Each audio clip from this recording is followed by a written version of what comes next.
Welcome to Shiv tutorial. आज हम start करेंगे फिजिक्स क्लास 11th एनसीईआरटी और एग्जांपल नंबर 3.3। तो एग्जांपल नंबर 3.3 है obtain equation of motion for constant acceleration using method of calculus. तो calculus का मेथड यूज करके हमें इक्वेशन ऑफ मोशन कैलकुलेट करनी है। तो इक्वेशंस ऑफ मोशन क्या होती है? तीन इक्वेशन ऑफ मोशन होती है। First is v is equal to u plus at, first equation of motion. Second equation of motion s is equal to कितना ut plus half at square. Third equation of motion v square is equal to u square plus 2as। तो ये तीन हमारे पास equations of motion है, इनको हमें derive करना है using the method of calculus. तो कैलकुलस के मेथड से हमें क्या करना है? ये तीन इक्वेशन ऑफ मोशन को प्रूव करना है। तो हम कंडीशन ले लेते हैं। बेसिकली सबसे पहली बात तो ये है, इन्होंने यहाँ पे क्वेश्चन में ही मेंशन किया है कि कांस्टेंट एक्सेलरेशन की ये जो तीनों इक्वेशन है ये valid for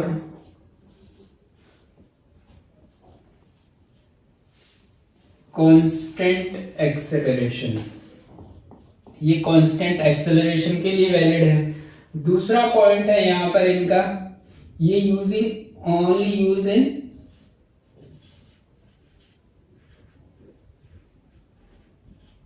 one dimension motion.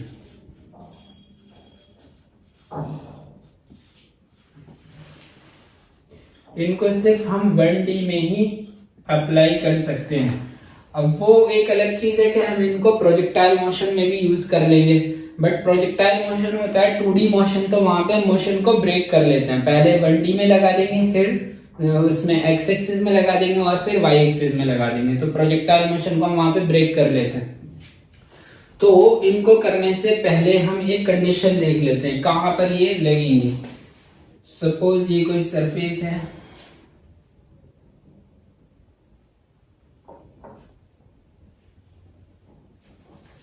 और यहां पर है कोई ये एक कार, और ये कार की इनिशियल पोजीशन है।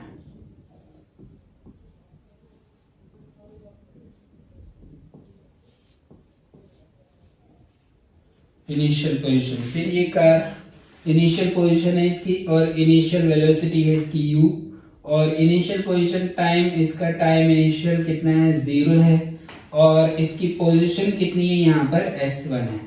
ये कार ट्रैवल करती है s डिस्प्लेसमेंट हो गया, इसमें डिस्प्लेसमेंट कितना s, और फाइनल पोजीशन कार की आ जाती है ये। तो यहाँ पर फाइनल वेलोसिटी इसकी हो गई v, और एक्सेलरेशन तो इसमें a ही था, कांस्टेंट एक्सेलरेशन है। यहाँ पर भी इसमें एक्सेलरेशन a, और ये है इसकी फाइनल पोजीशन।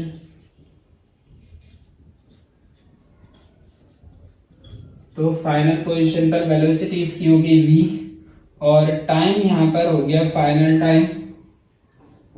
टाइम हो गया हमारा यहाँ पर सपोज t, और डिस्प्लेसमेंट यहाँ पे ये पोजीशन होगी इसकी s2। तो displacement s is equal to क्या हो गया हमारा s2 माइनस s1। ठीक है, अब ये कंडीशन हमें दे रखी है, तो हमें बाय डेफिनेशन पता है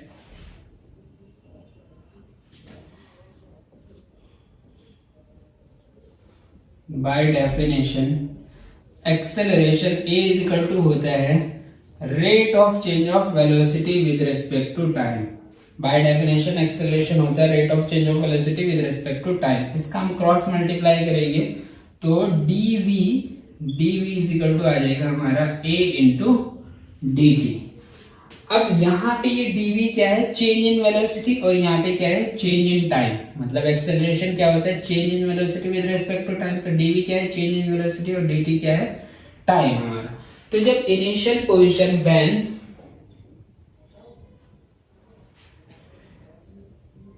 time t is equal to कितना था? 0 था, तो वेलोसिटी कितनी थी? वेलोसिटी है u। जब टाइम फाइनल हो गया हमारा कि इनिशियल था टाइम, फाइनल हो गया कितना टी, तो फाइनल वेलोसिटी कितनी हो गई हमारी, फाइनल वेलोसिटी हो गई v। ये हम यहाँ पर लिमिट रख देंगे और हम इसको क्या करेंगे, इंटीग्रेट कर देंगे। इसको इक्वेशन मान लेते हैं हम 1। तो इक्वेशन 1 को इंटीग्रेट करेंगे, इंटीग्रेट विद दिस लिमिट। इसको हम इस लिमिट के साथ क्या करेंगे, इंटीग्रेट कर देंगे।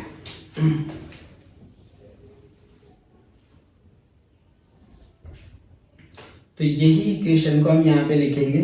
तो वेलोसिटी कहां से कहां तक चेंज हो रही है हमारी, u से v, u से v। तो कितना आ जाएगा ये, dv is equal to a into dt। Time कितना चेंज हो रहा है हमारा, 0 से t। इनिशियल टाइम था हमारा 0 और फाइनल टाइम हो गया हमारा t। जब time t is equal to 0 है तो इनिशियल वेलोसिटी है u, टाइम फाइनल हो गया t, तो फाइनल वेलोसिटी कितनी होगी v। तो dv का इंटीग्रेशन हो जाएगा हमारा v, और ये लिमिट कहां से कहां तक है इसकी, u to v is equal to constant acceleration है, तो एक्सेलरेशन बाहर आ जाएगा, अंदर क्या बचेगा 0 to t into dt।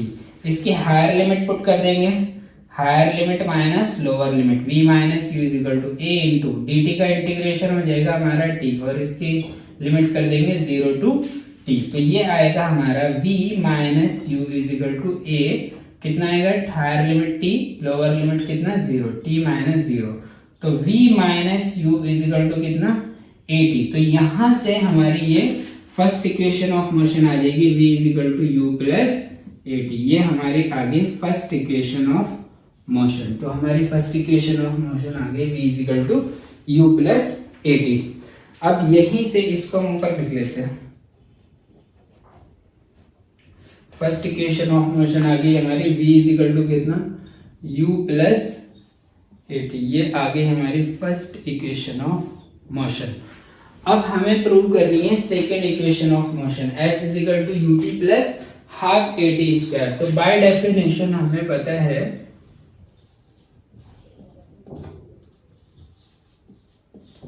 Bye definition velocity is equal to क्या होता है, rate of change of position, rate of change of position with respect to time, dx by dt या फिर ds बाई dt।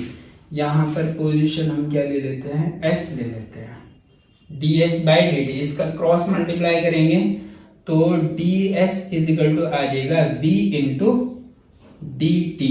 अब हम फिर से इसको क्या करेंगे, इंटीग्रेट कर देंगे। लेकिन इंटीग्रेट कैसे करेंगे, जब देखो time t is equal to 0 था, जब इनिशियल टाइम 0 था तो इस टाइम पे पोजीशन कितनी थी,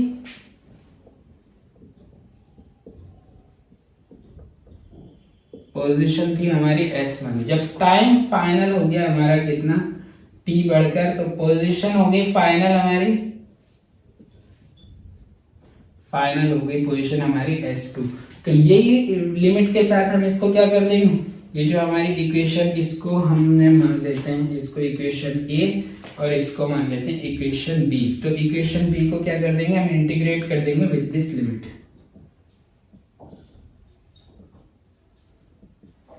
इंटीग्रेट विद दिस लिमिट। हम इसको इंटीग्रेट करेंगे तो कितना आ जाएगा, ds is equal to v into dt। और लिमिट क्या थी, पोजीशन स्टार्टिंग इनिशियल s1 और इनिशियल टाइम कितना था 0, और फाइनल पोजीशन होगी हमारी s2, तो फाइनल टाइम भी कितना हो गया हमारा t। तो ये आ जाएगा हमारा ds का कितना आ जाएगा, इंटीग्रेशन करेंगे तो ds का इंटीग्रेशन आ जाएगा हमारा s, और ये इसकी limit s1 to s2 is equal to v। तो हमने कैलकुलेट कर लिया, v इज इक्वल टू कितना होता है u प्लस 80 फ्रॉम इक्वेशन 1। तो हम यहाँ पे पुट कर देंगे v इज इक्वल टू कितना हो गया, u plus 80, u plus 80 into में कितना आ जाएगा ये dt, और लिमिट कहां से कहां तक थी, 0 से t। तो ये कितना आएगा हमारा s2 minus s1 is equal to, इसको ओपन करेंगे तो 0 टू टी कितना आ जाएगा u into d t plus 0 to t कितना आएगा ए टी डी टी। अब इसको हम यहां पर लिखेंगे तो ये S2 माइनस S1 क्या हो गया, टोटल पोजीशन में चेंज कितना हुआ, टोटल डिस्प्लेसमेंट कितना हुआ हमारा S, तो S इज इक्वल टू, और ये कितना u कांस्टेंट है, इनिशियल वेलोसिटी है u, तो u बाहर आ जाएगा, dt का कितना हो जाएगा t, u into t, dt का हो गया हमारा, और ये लिमिट हो गई 0 टू t, प्लस a हमारा आ जाएगा बाहर क्योंकि कांस्टेंट एक्सेलरेशन है, t का इंटीग्रेशन कितना हो जाएगा t स्क्वायर बाय 2, और लिमिट हमारी हो जाएगी 0 टू 2, तो s इज इक्वल टू कितना हो जाएगा, s is equal to u t minus 0 plus a t square by 2 minus 0 square by 2, 0 square by 2 हो जाएगा हमारा 0, तो s इज इक्वल टू कितना हो जाएगा ut plus 1 by 2 a t square. तो यहां से हमारी ये सेकेंड इक्वेशन ऑफ मोशन आ गई है। अब हमें फाइनल इक्वेशन ऑफ मोशन चाहिए कितनी, third equation of motion v square is equal to u square plus 2as। तो मैं इसको, आप इसका स्क्रीनशॉट ले सकते हैं, मैं इसको रफ कर देता हूं और हम इसको फिर से third equation of motion prove करते हैं।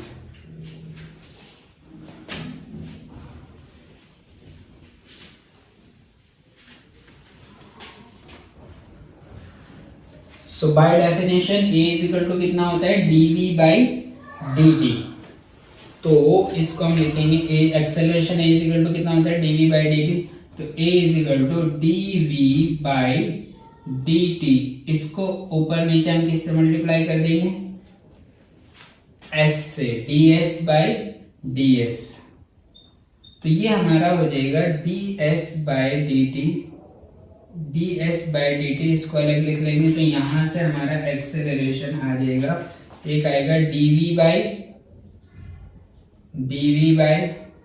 ds इंटू कितना आ जाएगा ds बाई dt, ये ds बाई dt कितना हो जाएगा, ये change in position with respect to time, तो ये क्या हो जाएगा हमारा वेलोसिटी हो जाएगा। तो यहां से हमारा ये इक्वेशन आ जाएगी हमारी a इज इक्वल टू कितना आ जाएगा dv बाई ds इंटू में कितना आ जाएगा v, इसको हम क्रॉस मल्टीप्लाई करेंगे तो a into ds is equal to कितना आएगा v इंटू dv, तो इसको हम ऐसे लिख लेते हैं v into dv is equal to कितना आ जाएगा a इंटू ds। अब ये हमारे पास यहाँ पे क्या है, चेंज इन वेलोसिटी, यहाँ पे चेंज इन पोजीशन, तो हमें पता है जब व्हेन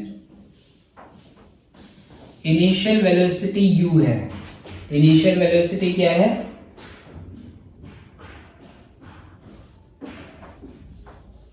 वेलोसिटी कितनी है u है, वेलोसिटी इनिशियल u है, तो पोजीशन कितनी है हमारी, पोजीशन है हमारी, पोजीशन है s1, जब फाइनल वेलोसिटी कितनी हो गई v, फाइनल वेलोसिटी हो गई v, तो यहाँ पे पोजीशन कितनी है, यहाँ पे पोजीशन है s2,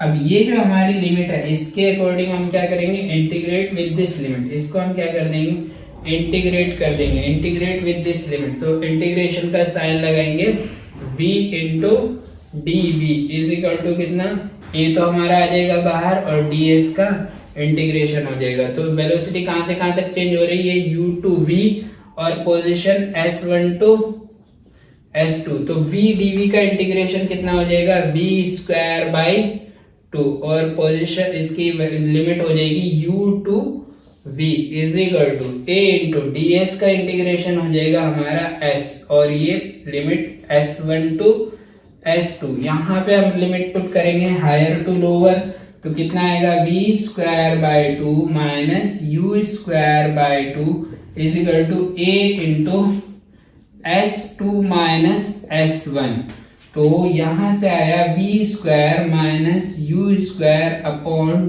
2 is equal to a into s2 minus s1 क्या है, टोटल डिस्प्लेसमेंट है हमारा, एस, तो ए इंटू एस, तो ये आ जाएगा हमारा v square minus u square is equal to कितना 2as। इसको हम यहाँ पर भी छोड़ देते हैं और या फिर इसको लिखेंगे v square is equal to u square plus 2as। तो ये हमारी आ गई थर्ड इक्वेशन ऑफ मोशन। तो हमने 3 इक्वेशन ऑफ मोशन ही इस क्वेश्चन में कैलकुलेट करवाई थी using the method of calculus. तो ये हमारा एग्जांपल नंबर 3.3 कवर हो गया है एनसीईआरटी का। अब नेक्स्ट क्लास में हम कवर करेंगे ये एग्जांपल नंबर 3.4।